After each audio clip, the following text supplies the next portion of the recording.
Imagine living in a world where your own body becomes your enemy, where a simple thing like body odor can lead to isolation and mental health issues. Dive into the heartbreaking true story of one person's struggle with severe body odor, the constant fear of judgment, and the crushing loneliness.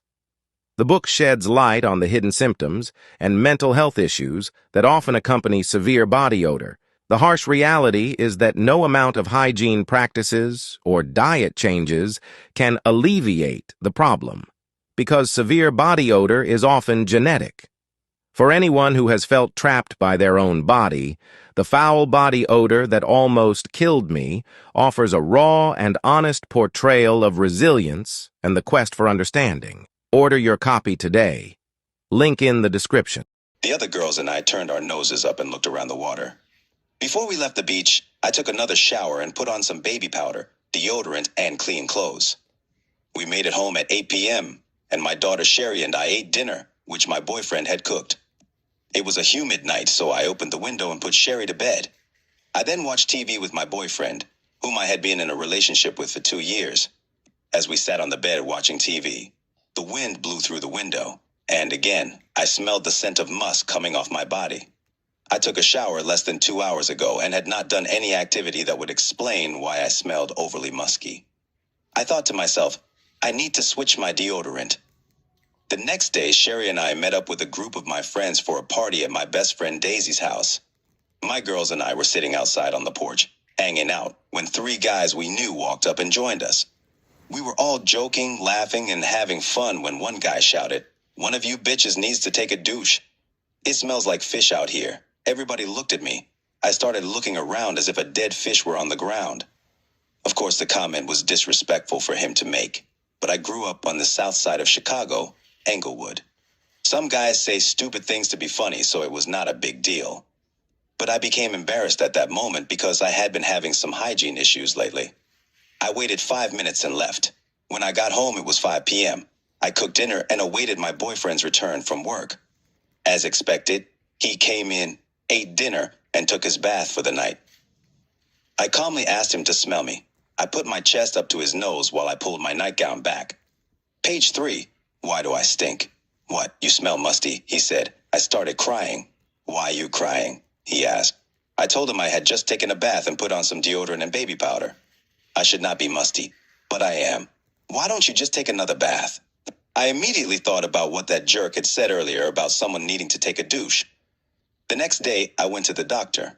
I thought the odor was coming from my vagina because it had an overly funky scent. I might have had an STD, sexually transmitted disease, or a bacterial infection since I was having unprotected sex.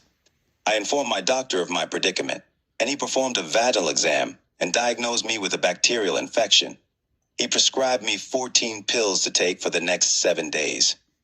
From the first pill I took to the last pill, I smelled the odor. It was as if it was getting fouler. 10 days later, I returned to Dr. Bloom's office and told him I still had the odor. He gave me another prescription for the same medication. I bathed daily and put on extra deodorant and baby powder. I also still spent time with my friends. Over the next 6 months, I would repeatedly hear comments from people that something smelled like shit or garbage whenever I was present. Sometimes, as soon as I walked up to some of my so-called friends, they would say, "Something stinks." My boyfriend and I started growing apart. He did not understand what I was going through. He would always say, "It's not a big deal. You just need to switch your soap and deodorant." But I smelled terrible, and more people were starting to notice.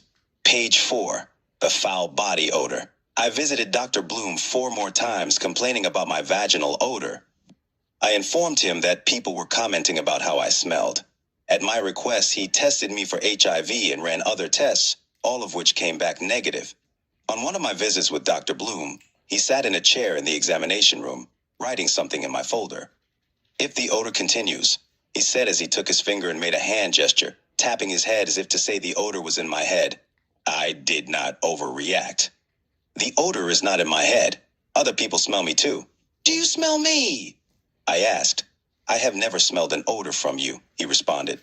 I did not know how to react to him saying he could not smell an odor like feces coming from my body, one that I smelled every day. I also informed him on that visit that I had been feeling depressed. He said I should make an appointment with the nurse to see a psychiatrist. Okay, I said. Growing up in the ghetto, I thought only white people saw psychiatrists, and I did not want to see one. I continued seeing Dr. Bloom and two other doctors, who said they did not smell an odor from me. Again, I did not react to these doctors saying they did not smell me, but I was overly concerned. How could they help me if they could not smell me? And why couldn't they smell me? 2 more months passed, and I still had the odor coming from my vagina. It was 7 p.m., and I was sitting on the back porch of my apartment building. I felt sad and could not stop crying or thinking about when people said, "What's that smell?" or "Something stinks." I felt alone and scared. This was the first time I felt this way. My boyfriend had left 4 months earlier, but it was for the best. I did not want to have sex or be near a man while I smelled bad. For the first time in my life, I thought that if I were not alive, I could not feel the pain of having this odor. I would not have to hear people commenting anymore. I was having thoughts of killing myself to end all the embarrassment. The next day, I called Dr. Bloom at 9:00 a.m. I told him I was feeling suicidal, and he told me to go to the hospital emergency room and tell the nurse. I did exactly that. I told the emergency room doctor I was feeling suicidal because I had an odor coming from my vagina. The doctor said he would run several tests to determine what was causing the odor. He returned 6 hours later and said he had some good news for me. All I had was a yeast infection. I asked him if that was why I smelled, and he said women rarely have an odor when they have yeast infections. He gave me a 1-dose pill treatment for yeast infections, Diflucan, and said it should stop the odor. I left the hospital at 2 a.m. I went home and to bed, thinking the odor would be gone when I awoke in the morning. At 9:30 a.m., I woke up. I was home alone and still smelled the odor of trash coming from my vagina. I was in a daze. I wanted to kill myself. Suddenly I heard, "Carrie, Carrie." I opened the window, and it was my father and Sherry. He told me he had errands to run for the day, so I needed to watch Sherry for several hours. Please use link below to order my book. As body odor sufferers, we must support each other to make a dent in the medical community's acknowledgement of our invisible illness. Please support the journey. The Body Odor, the Journey to Awareness campaign. Medium.com and Kim Groshek podcast are one of the many platforms I have used to help us in this journey. My website, carriewilson.com. And my YouTube, Carrie Wilson TMAU.